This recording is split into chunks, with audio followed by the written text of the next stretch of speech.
What would happen if the sun stopped spinning? The sun orbits in a space as a member of one of the arms of our host, the Milky Way galaxy. It orbits around a massive black hole in the center of the galaxy. Similarly, all of the planets, including Earth, in the solar system are in the some version of an orbit around the sun. Most like the Earth are established in elliptical orbits. If the sun were to stop instantly, all the solar system would be immediate disarray as everything tried to continue in their current orbital directions. As stated by Newton's first law, an object in motion stays in motion. Most orbits would probably become highly elliptical, and it's possible that some or many objects would be ejected from the orbit and the solar system. Eventually, most of the planets would establish new elliptical orbits around the Sun, since it's the largest gravity producer in the local space. The Sun moves around the center of the Milky Way at about 200 km per second. Now, that's interesting. If only the Sun stops, all objects in the solar system suddenly move at the speed relative to the Sun, in addition to their normal movement. That is far above the speed needed to escape the sun's gravity. All planets, moons, asteroids, and comets take a trip into an interstellar space, where they will cool fast, at least the surface and the atmosphere. So, plus, they will not stay together long, but follow their path of original movement, but not on a perfect tangent, as if someone removed the sun. But oh, the sun begins a long fall toward the center of the Milky Way, more or less. Because of the conservation of angular momentum, if the sun stopped spinning, this momentum would be transferred to the bodies which orbit the sun, causing their orbits to be lifted somewhat.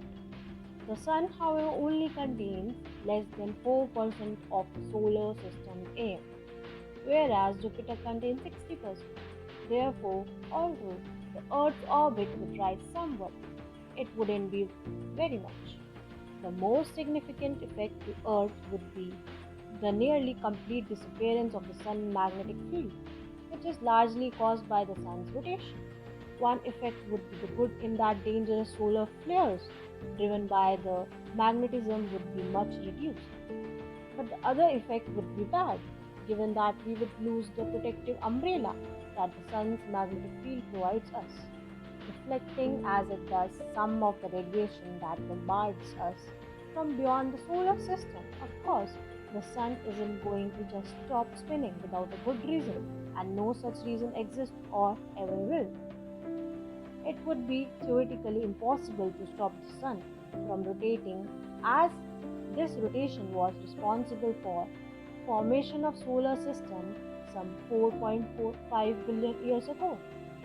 Suppose if we were able to stop the rotation of sun somehow, it would restart rotation soon after because of phenomena called as orbital resonance.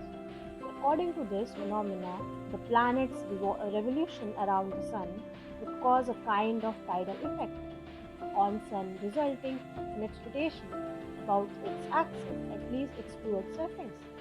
So if we were to stop the rotation of sun somehow, that means we would have to stop the entire solar system from rotation. That means we would have to stop even the earth from rotating the sun. That would mean there would be no seasons, no planet apart from the other changes like permanent places for every star at nighty sky. We wouldn't be able to see all the constellations we see today. Only few of them will be available. The sun rotates every 25 days at the equator and every 35 days at the poles. This is called a differential rotation and is possible because the sun is made up of plasma. The rotation helps bring the heat generated at the core of the surface, and there is no conceivable way for it to stop rotating. Presumably, if it did stop rotating, the heat built up in the core would start rotating again. From scientific perspective, it is possible for the sun to suddenly stop moving for a period of time and then start moving again without violating the laws of nature. The sun only appears to move across the daytime sky because of the rotation of the earth. If we examine the ancient myths, we note that these people incorrectly thought the earth was immovable and the sun moved. So to them it seemed possible, if extraordinary, for a supernatural force to stop the sun. But in order for the sun to appear to stop in its movement across the sky, the earth would have to cease turning. If some force suddenly stopped the earth from turning, the immediate effect would be devastating. Consider what happens in dead stop car crash. The car stops, but everything that's not tied down inside keeps moving forward. Hence, the necessity of seat belts. That would be the scenario if the earth suddenly stopped rotating. The oceans would be ripped from their beds and encircle the earth in a worldwide mile high wall of water. Everything else not firmly attached would be stripped from the surface by winds way beyond hurricane strength. The stress of Earth's crust would create massive earthquakes and ignite worldwide volcanic activities. No need for science fiction here. It would be the end of Earth as we know it. Interestingly, there is a natural force that would accomplish this. Another Earth-sized hypothetical planet that passes very close to Earth without actually hitting it. The gravitational attraction of the two bodies would alter the rotation of each and could, in theory, either slow down or speed up Earth's rotation. But such a close approach would unleash massive worldwide geological upheaval and likely extinguish most life on Earth.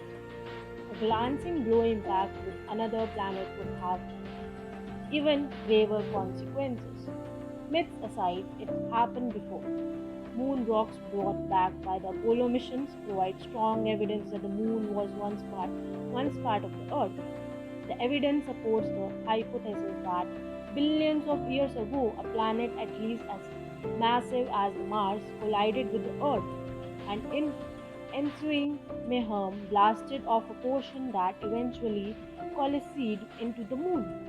The collision turned the newly combined mass of the young Earth and the impacting planet into a temporary molten globe, forever altering whatever orbital and rotational characteristics they had before. But without this event, there would have been no moon, a factor generally viewed as critical for the eventual development of present Earth life. The likelihood of such an impacting event with a planet sized body or even a close encounter happening any time soon as nearly, but not quite, zero. The space between stars is not completely empty, but contains millions of rock planets and other objects that were ripped from or ejected from planetary systems, or are the scattered remnants of long dead stars. These objects wander free and at random, and through the chance is extremely slight, one could intersect with overpass through space and mix things up a bit.